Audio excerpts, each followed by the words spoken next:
Shalom, shalom, peuple de Dieu. Je vous bénis au nom de Jésus-Christ partout là où vous êtes. C'est votre humble serviteur, pasteur Augustin Mbala. Nous venons encore une fois au devant de vous avec un autre numéro. Que le Seigneur vous bénisse. Que le Seigneur vous comble de toute grâce. Que le Seigneur vous enveloppe de son amour et de sa bonté. Je sais, la fois passée, j'avais introduit un thème sur les autels de la famille. Et aujourd'hui, toujours dans ce grand thème-là, nous avons soutiré un petit sous-thème qui est intitulé « Comment briser les autels de réclamation ». Je vous avais dit que c'est un grand thème qui va nous prendre beaucoup de jours. C'est pourquoi nous sommes en train de décortiquer ce grand thème petit à petit pour que nous puissions comprendre, pour que nous parvenions à la vérité. Voilà pourquoi nous sommes au devant de vous avec ce petit sous-thème qui est intitulé « Comment briser les autels de réclamation ». Que le Seigneur vous bénisse partout là où vous êtes, aux États-Unis, en Europe, en Asie, en Océanie, en Afrique. Que le Seigneur vous bénisse, que le Seigneur vous comble de sa grâce et de son amour. Avant de commencer, je vous demande de vous abonner massivement sur cette chaîne YouTube, Pasteur Augustin Mbala. Je vous demande encore une fois de partager. Je vous demande de vous abonner pour que la parole de Dieu puisse arriver aux extrémités de la terre. Que le Seigneur vous bénisse. Comment détruire les autels de réclamation? Qu'est-ce que la réclamation? La réclamation, c'est l'action de revendiquer les droits sur quelque chose. L'action de revendiquer les droits sur quelque chose. Donc, il y a une personne qui détient quelque chose qui t'appartient. Vous avez plein droit, vous avez l'autorité, le pouvoir d'aller revendiquer les droits sur cette chose-là parce que ça vous appartient. C'est ça la définition de réclamation. Revendiquer les droits sur quelque chose. Et d'où viennent les autels de réclamation? Les autels de réclamation viennent des pactes que nos parents ont conclus avec les démons selon la définition que je vous avais donnée. Et ces esprits de réclamation marchent avec le sang. Le sang que vous avez ne vous appartient pas. Ça vient de quelque part. Pour que nous devenions des personnes vivantes, il y a une relation qui se passe entre papa et maman, des relations intimes. Il y a le sang, 50% de sang de papa et 50% de sang de maman. Et lorsque nous naissons, nous portons la malédiction de nos arrière-parents. Nous portons la malédiction de nos aïeux. Donc ça veut dire dans nos corps, nous avons 50% du sang de papa et 50% du sang de maman. Et dans ce sang-là, il y a des réclamations. Dans ce sang-là, il y a des réclamations. Nous sommes réclamés tous les jours. Nous sommes réclamés à tout moment parce que le sang que nous avons, ça vient de quelque part. Nous ne connaissons pas les pactes que nos parents, nos grands-parents avaient fait avec les démons. Nous ne connaissons pas les alliances que nos parents, nos aïeux, nos ancêtres ont conclu avec le diable. Mais parce que nous portons leur sang, alors les esprits impurs ont le droit de revendiquer sur ce sang-là. Écoutez ma soeur, écoutez mon frère, tu n'es pas sorcier. Tu n'es pas sorcier.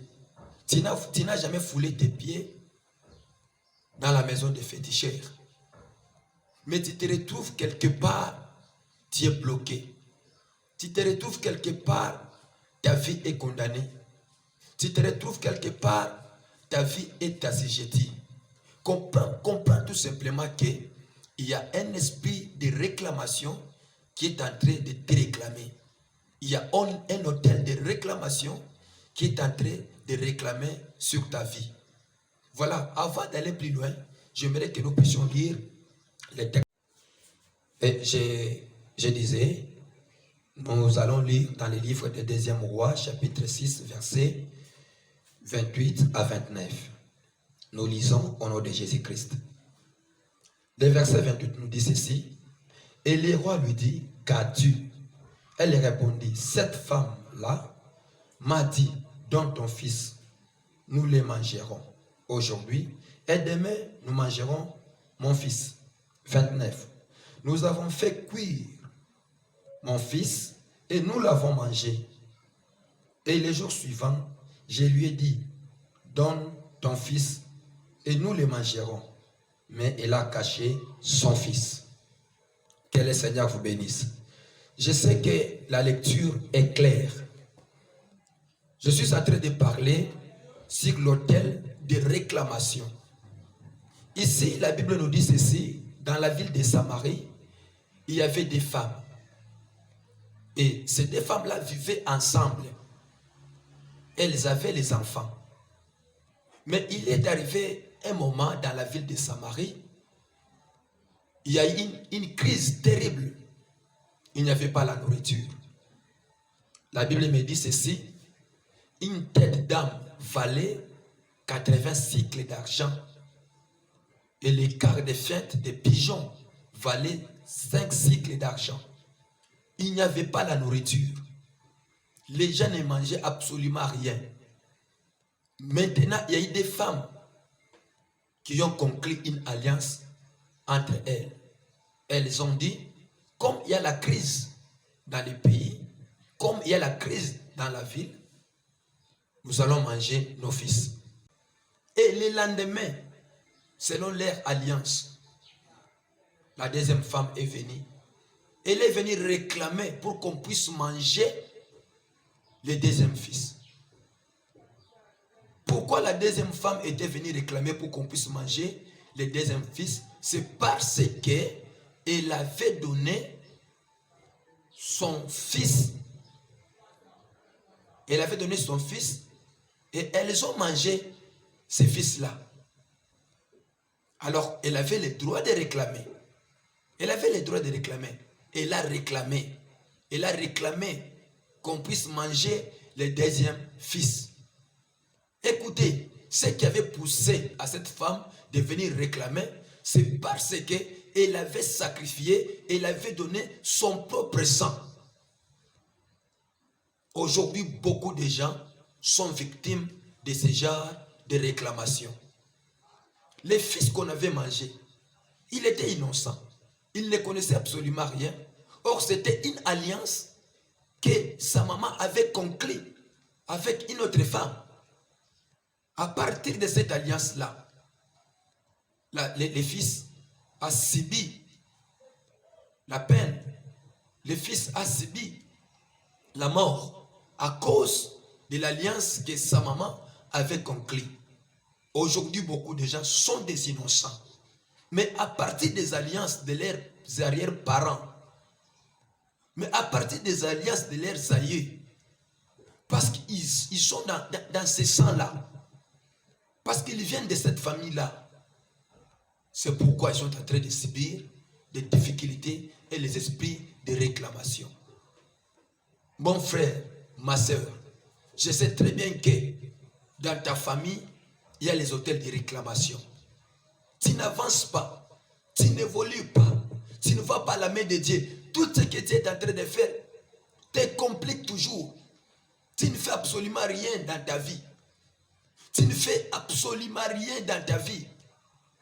Tout recule en arrière. Tout est en train de rétrograder.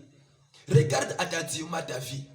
Si tu regardes attentivement ta vie et tu fais un constat, tu constates que dans ma vie, rien n'avance pas, rien ne prospère pas, rien n'évolue pas. Comprends tout simplement qu'il y a un esprit de réclamation, il y a un hôtel de réclamation qui est en train de te réclamer.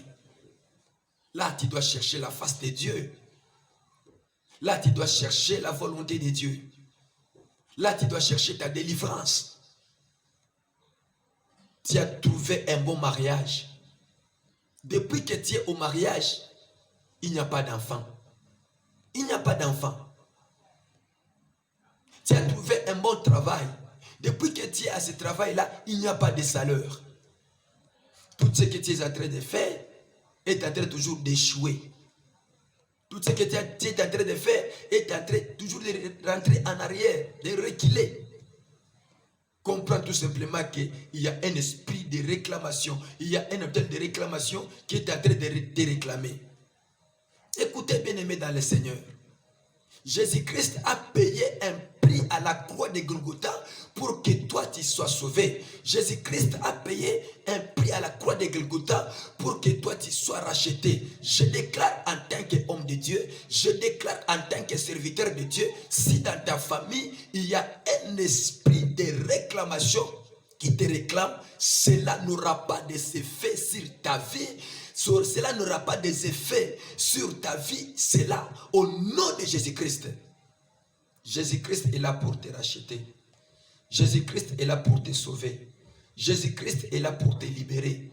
Il n'y a aucun esprit qui est au-dessus du nom de Jésus. Je me souviens du problème de Simon. Simon est appelé disciple de Jésus-Christ. Simon est appelé apôtre. Mais la Bible déclare un jour, Simon a été réclamé par le diable. Jésus-Christ dit à Simon-Pierre, le diable t'a réclamé, mais j'ai prié beaucoup afin que ta foi ne défaille pas. Si Simon-Pierre, appelé disciple de Jésus, appelé apôtre de Jésus, Simon-Pierre marchait avec Jésus, Simon-Pierre mangeait avec Jésus, mais Simon-Pierre a été réclamé par le diable. À combien plus forte raison, toi qui m'écoutes? À combien plus forte raison, toi qui m'écoutes, ma soeur, toi qui m'écoutes, mon frère? Si Simon-Pierre a été réclamé, toi aussi, tu es réclamé. Tu es réclamé par les démons de ta famille. Tu es réclamé par les démons de la famille de ta mère. Tu es réclamé par les démons de la famille de ton père. Tu es réclamé. Pour s'échapper dans cette réclamation-là, tu dois chercher la face de Dieu. Tu dois chercher la gloire de Dieu. Tu dois chercher la puissance de Dieu. Tu dois chercher la main de Dieu dans ta vie. Il y a un démon géant qui est en train de réclamer ta vie. Mais moi je crois, comme Jésus était mort à cause de toi, comme Jésus était mort à cause de ta vie, à cause de ton âme, je sais très bien que les esprits de réclamation qui réclament ta vie, qui réclament ton esprit, n'aura pas des effets dans ta vie. Et c'est là au nom de Jésus-Christ. Je déclare en tant que serviteur de Dieu, tout celui qui m'écoute en ce net moment, tout celui qui est dans des esprits de réclamation, tout celui qui est condamné, maintenant même, je lâche la parole avec la foi. Je lâche la parole avec la puissance. Au nom de Jésus-Christ, partout là où tu es en train de me suivre, sois libéré, sois sauvé, sois libéré, sois sauvé. Au nom de Jésus-Christ, au nom de Jésus-Christ, que les démons de ta famille te libèrent maintenant. Que les démons de ton quartier te libèrent maintenant. Que les démons de la famille de ton père te libèrent maintenant. Que les démons de la famille de ta mère te libèrent maintenant. Pourquoi toi tu es en train de subir toujours des malchances? Pourquoi tu es en train toujours de subir des malchances? Dieu ne t'a pas envoyé dans ce monde pour que tu sois toujours malheureux. Dieu t'a envoyé pour que tu puisses aussi contempler le merveille de Dieu. Dieu t'a envoyé dans ce monde pour que tu puisses aussi témoigner la bonté de Dieu, la grandeur de Dieu. Pourquoi tu es toujours dans la malédiction? Pourquoi tu es toujours dans des déceptions tous les jours? Tu es toujours dans des déceptions. Pourquoi? Bien-aimé dans le Seigneur, je t'amène Jésus-Christ comme Seigneur et Sauveur de ta vie. C'est lui qui est capable de te sauver. C'est lui qui est capable de te racheter. C'est lui qui est capable de te donner la vie et une vie en abondance. Le livre d'Ésaïe, chapitre 43, verset 1. Écoutez ce que nous dit la Bible. Ainsi parle maintenant l'Éternel qui t'a créé. C'est lui qui parle maintenant. C'est l'Éternel qui t'a créé. L'Éternel qui t'a sauvé. C'est de lui qui parle maintenant. Qu'est-ce que l'Éternel dit? Il dit ceci. Oh Jacob, à la place de Jacob, remplace ton nom. Il dit, oh Jacob, c'est lui qui t'a formé, oh Israël. Ne crains rien. Ne crains rien. Là où tu es, malgré la capacité de ton combat, malgré la grandeur de ton problème, malgré la grandeur de tes défis, je te dis ce soir, ne crains rien ma soeur. Ne crains rien mon frère. Parce que le combat que tu as, ce n'est pas ton combat, mais c'est le combat de l'Éternel. Ne crains rien. Malgré leur multitude, malgré leur force, ne crains rien. Malgré les autels qu'ils ont élevés dans ta vie, ne crains rien. Ici, c'est Dieu qui parle. Ne crains rien. Il dit ceci, car je te rachète. Le Seigneur te rachète ce soir. Ce n'est pas demain. Ce n'est pas le surlendemain. Aujourd'hui, maintenant même, partout là où tu m'écoutes, partout là où tu es en train de me suivre, le Seigneur te dit, il te rachète. Il te rachète maintenant même. Quelle que soit la multitude des soldats, quelle que soit la multitude des sorciers, quelle que soit la multitude de tes envahisseurs, le Seigneur te dit ceci, il te rachète. J'ai dit à une personne, j'ai dit à un chrétien, j'ai dit à un fidèle, tout celui qu'on avait vendu par l'esprit de réclamation, le Seigneur qui t'a créé, il te rachète maintenant. Il te dit, ne crains rien, ne crains rien, que ce soit la nuit, que ce soit les jours, que ce soit le matin, que ce soit le soir. Je te dis, je te donne une tête à dire, ne crains rien, parce que le Seigneur est avec toi. Le Seigneur est à côté de toi. Ne crains rien ma soeur, ne crains rien mon frère, le Seigneur te rachète. Il est en train de dire ceci. Je t'appelle par ton nom, tu es à moi. Le Seigneur t'appelle par ton nom, il te connaît par ton nom. Malgré la misère, malgré les difficultés, il te connaît par ton nom. Ne te fais pas du mal. Bannis la décision que tu avais prise. Il te connaît par ton nom. Il dit ceci, si tu traverses les eaux, je serai avec toi. Si tu traverses le feu ne te fera absolument rien. C'est le Seigneur qui te parle. Les eaux, c'est les esprits de réclamation. Les faits, c'est les esprits de réclamation. Mais le Seigneur te dit, si tu traverses les eaux ne te feront absolument rien. Si tu traverses le feu ne te brûlera pas. C'est lui qui te parle, c'est le Seigneur qui t'a sauvé, c'est le Seigneur qui t'a racheté. Bien-aimé dans le Seigneur, je sais à côté de toi, il y a quelqu'un. Je sais à côté de toi, il y a un Dieu. Place maintenant ta foi en Jésus-Christ. Place maintenant ta foi à celui qui t'a créé. Place maintenant ta foi à celui qui t'a donné la vie. Tant que toi tu vivras, il n'y a aucune personne qui mettra la main sur toi. Je déclare en tant que serviteur de Dieu que tout celui qui t'avait ligoté, tout celui qui réclamait ta vie, tout celui qui réclamait ton travail, tout celui qui réclamait ta santé, tout celui qui réclamait tes projets, tout celui qui réclamait ton mariage, tout celui qui réclamait tes enfants, ce soir, il n'a pas la puissance sur toi. Jésus à la croix de Golgotha déclare, tout est accompli sur la croix. Tout est accompli sur la croix. Comme tout a a été accompli sur la croix. Voilà pourquoi moi je vais marcher la tête haute. Tu vas marcher la tête haute sans la peur ni la crainte. Parce que la Bible me dit ceci, Christ à nous c'est l'espérance de la gloire. Parce que Christ est à nous, nous espérons la gloire. Nous sommes obligés de marcher la tête haute parce que Christ est à nous. Ce soir ma soeur, ce soir mon frère, enfant de Dieu, bien-aimé, partout là où tu m'écoutes, le Seigneur Jésus est à côté de toi. Il est là pour te sauver. Il est là pour te délivrer. Il est là, bien-aimé, dans le Seigneur pour te racheter. Ne crains rien. Les esprits de réclamation n'ont pas de puissance sur toi, n'ont pas le pouvoir sur toi. Je suis à la fin de ce message. S'il y a quelqu'un qui était dans des hôtels de réclamation, s'il y a quelqu'un qui était ligoté, assujetti, opprimé par l'esprit de réclamation, par la foi, tu es libéré là où tu es. Au nom de Jésus-Christ. Au nom de Jésus-Christ. Si tu portais la malédiction, si tu portais des réclamations, en Jésus-Christ, tu es devenu une nouvelle créature. Tu es devenu une nouvelle créature. La Bible déclare, ne pensez plus aux événements passés. Tu avais l'argent, tu avais le travail, tu avais tout perdu, tu avais les enfants, tu les avais tous enterrés. Mais la Bible te dit, ne pensez plus aux événements passés, car je ferai toutes choses nouvelles. Le Seigneur est en train de dire cela parce qu'il sait très bien qu'il t'a racheté ce soir, il t'a sauvé par le sang précieux, par le sang de l'agneau. Ma sœur, mon frère, sois béni. C'est une consolation que le Seigneur t'a donnée encore ce soir dans ce nouveau numéro. Que le Seigneur te bénisse. Là où tu es, tu fermes tout simplement tes yeux et nous allons élever nos voix dans la prière.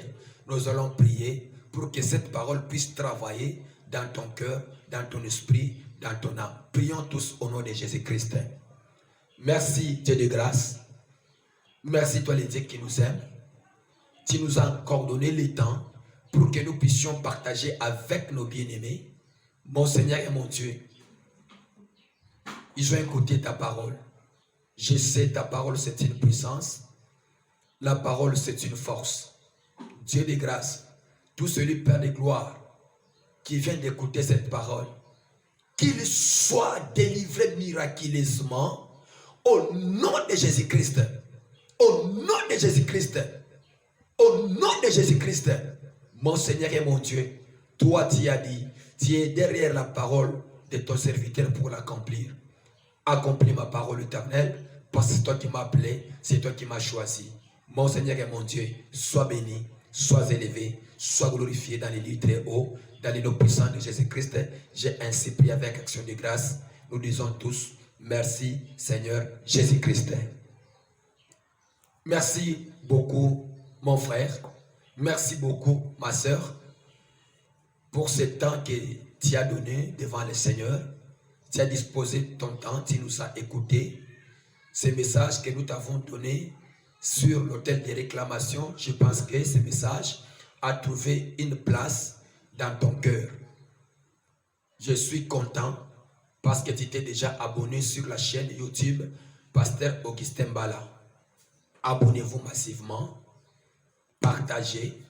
Si vous avez un cas qui nécessite la prière, appelez-nous sur ce numéro qui est sur votre écran. À tout moment, nous sommes disponibles pour vous recevoir.